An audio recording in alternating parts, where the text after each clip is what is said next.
खबर मध्य प्रदेश की राजधानी भोपाल से देखेंगे, जहां पर मध्य प्रदेश पुलिस में देर रात बड़ी प्रशासनिक सर्जरी देखने को मिली है। 62 IPS अधिकारियों के तबादले कर दिए गए हैं। 24 जिलों के जो SP हैं वो बदल दिए गए हैं। इसके साथ ही ADG, DIG, SP, DCP स्तर तक के अधिकारियों को नई जिम्मेदारी दी गई है। सूरज कुमार वर्मा को भिंड SP की जिम्मेदारी दी गई है, तो वहीं रीवा SP बनाए गए हैं गुरुकरण सिंह। सीहोर SP बनाई गई हैं सोनाक्षी सक्सेना। अमन सिंह राठौर इंदौर पुलिस उपायुक्त जोन 2 बनाए गए हैं। इसके साथ ही अनुराग सुजानिया को सागर SP की जिम्मेदारी दी गई है। तो वहीं सचिन शर्मा की अगर बात की जाए तो धार का जिम्मा इनको दिया गया है। वाहिनी सिंह को SP PTS इंदौर बनाया गया है। विकास कुमार सहवाल को पुलिस उपायुक्त भोपाल जोन 2 बनाया गया है।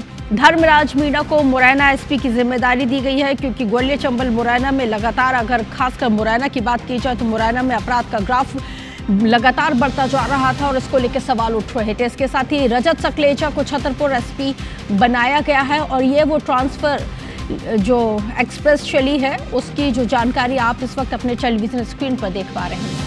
विवेक पटेया जुड़ गए हैं ज्यादा जानकारी के साथ। विवेक, तबादला एक्सप्रेस चल गई है और बड़े फेरबदल हुए हैं।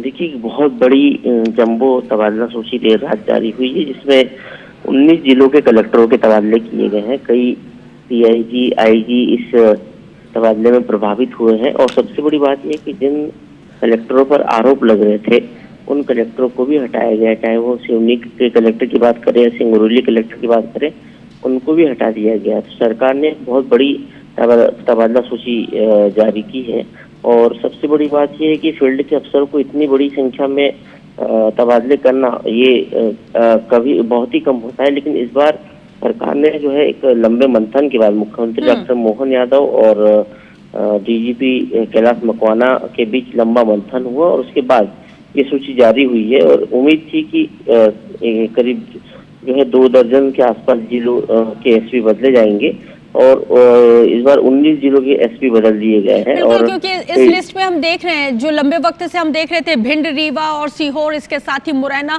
यहाँ पे लगातार जिस तरह से अपराध का ग्राफ बढ़ता चला जा रहा था, सागर में भी कमोवेश वही स्थिति, तो यहाँ के भी जिले के कप्तान बदल दिए गए। जी बिल्कुल, निश्चित तौर पर उम्मीद थी। जिन SP को एक ही जिले में 3 साल से अधिक हो गए उनका बदलना तय था। जिनके प्रमोशन हुए हैं, जो SP से DIG रैंक में पदोन्नत हुए, उनको भी बदलना था और कुछ जो जिन पर आरोप लगे थे उनको भी बदलना निश्चित तय माना जा रहा था। जैसे सिंगरौली और सिवनी की बात करें, सिवनी में जहां हवाला कांड सबसे ज्यादा चर्चित रहा, तो सिंगरौली में बैंक डकैती का कांड चर्चित रहा। मुरैना और भिंड में भी जो है अवैध रेत खनन के मामले सामने आए। ऐसे में उम्मीद थी कि इन जिलों के SP बदले जाएंगे और हुआ भी वही। इसलिए जिन जिलों में कानून व्यवस्था पर सवाल खड़े हो रहे थे वहां के भी SP बदले गए और कुछ जगह जो है 3 साल से अधिक होने पर SPओ को बदला गया और दूसरी तरफ पदोन्नति वाले भी SP बदल दिए गए। शुक्रिया जानकारी के लिए आपका।